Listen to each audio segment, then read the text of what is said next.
Assalamualaikum warahmatullahi wabarakatuh. Perkenalkan, nama saya Muhammad Farhan Fajri. Saya berasal dari kelas R003 dengan NIM A1A324108 dari mata kuliah Sejarah Nasional.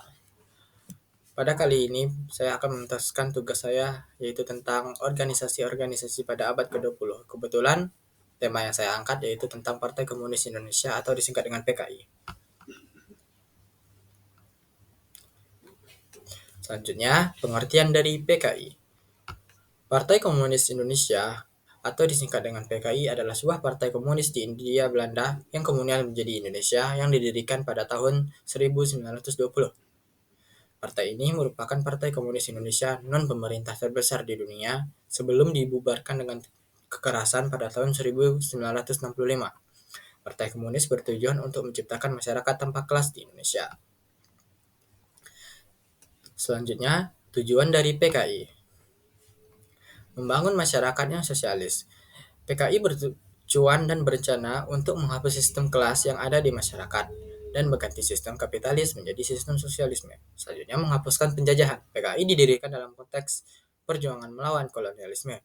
Dengan tujuan tersebut, untuk membebaskan Indonesia dari kekuasaan Belanda, memperjuangkan hak buruh dan petani.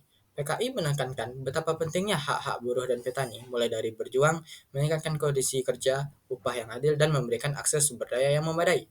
Selanjutnya, tokoh-tokoh PKI. Adapun tokoh-tokoh PKI sebagai berikut, yaitu Semaun, pendiri dan ketua pertama dari PKI pada tahun 1920. Sebelum mendirikan PKI, Semaun tergabung dalam Indonesia Social Democratische Vereniging atau ISDV, cikal bakal dari PKI. Selanjutnya, Dipa Nusantara Aidit atau lebih dikenal dengan Aidit, yaitu ketua umum Komite Sentral PKI yang diduga sebagai dalang utama peristiwa G30 SPKI. Syam Kamaruzaman, Ketua Biro Khusus PKI yang diduga sebagai dalang peristiwa G30 SPKI. Letnan Kolonel Untung Syamsuri, Komandan Batalion KK Birawa yang diduga menggerakkan pasukan Cakrabirawa untuk melakukan penculikan dan pembunuhan dalam peristiwa G30 SPKI. Selanjutnya, ada Musa dan Amir Syarifuddin, tokoh-tokoh yang memimpin pemberontakan PKI Madiun pada 1948. Selanjutnya ada Maruto Darusman, tokoh yang berpengaruh dalam gerakan sayap kiri yang mendukung Musa dan Amir Syarifuddin dalam pemberontakan PKI Madiun. Selanjutnya, sejarah terbentuknya PKI. Berawal dari ISDV. Berdirinya PKI berawal dari organisasi yang didirikan oleh Hans Nevlid pada tahun 1914, yaitu Indonesia Social Democratische Vereniging atau disingkat dengan ISDV. Nevlid mempunyai sebuah misi untuk menanamkan paham Marxisme atau komunisme terhadap perjuangan Indonesia. Nevlid menjalankan misinya dengan menyebarkan pahamnya lewat para buruh dan juga menyebarkannya pada organisasi Sarekat Islam atau disingkat dengan SI. Selanjutnya, perpecahan Sarekat Islam.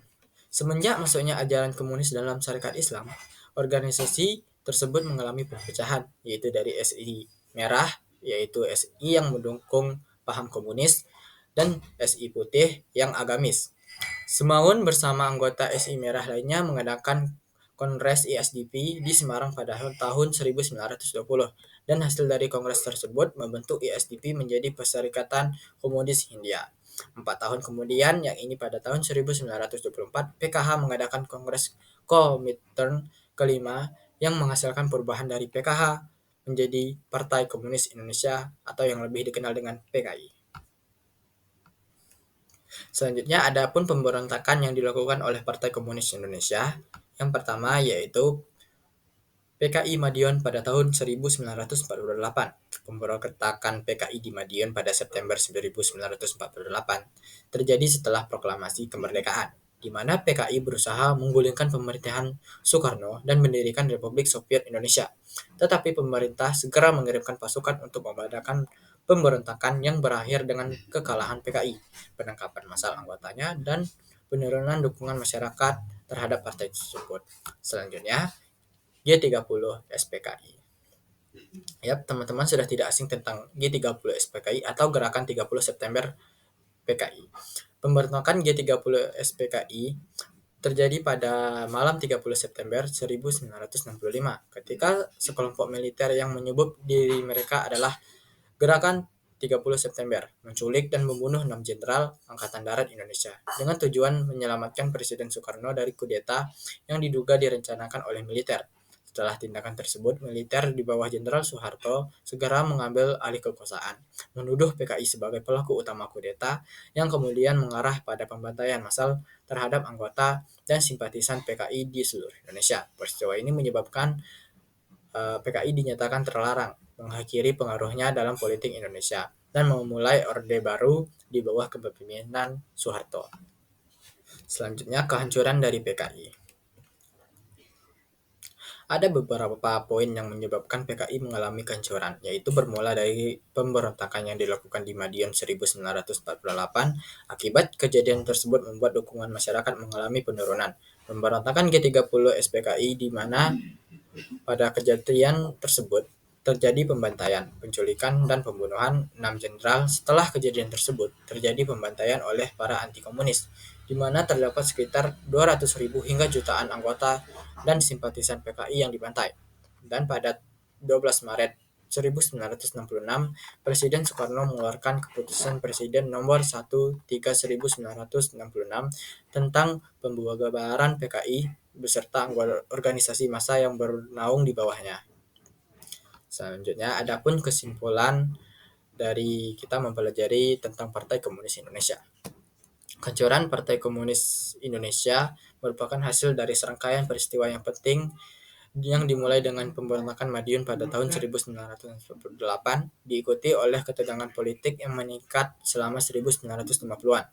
Puncaknya terjadi pada Gerakan 30 September yang diikuti oleh pembantaian massal terhadap anggota dan simpatisan PKI. Akibatnya, PKI dinyatakan terlarang, menandai akhir perannya dalam politik Indonesia dan memulai era Orde Baru di bawah Jenderal Soeharto.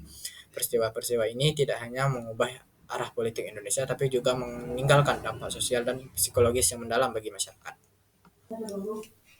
Baik, teman-teman sekalian, kita sudah menyaksikan tentang bagaimana terbentuknya sejarah Partai Komunis Indonesia, apapun yang terjadi di Indonesia tentang pemberontakannya, bagaimana dia hancur.